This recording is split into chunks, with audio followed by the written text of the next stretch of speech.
নমস্কার। আজ কবিগুরু রবীন্দ্রনাথ ঠাকুরের ১৬৬তম জন্মদিন। আমার আজকের নিবেদন কবিগুরু রবীন্দ্রনাথ ঠাকুরের কবিতা সাত সমুদ্র পাড়ি।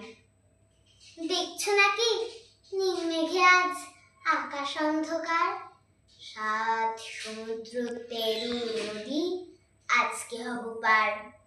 নাই গোবিন্দ নাই মুকুন্দ নাই গো হরিশ খোড়া, তাই ভাবে যে কাকে আমি করব আমার ঘোড়া।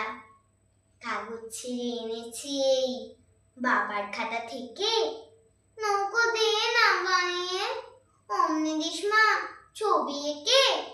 রাগ করবেন বাবা বুঝি দিল্লি থেকে ফিরে, ততক্ষণ যে চলে যাব সাত সমুদ্র তীরে। এমনি কি তোর কাজ আছে মা? কাজ তো রোজই থাকে।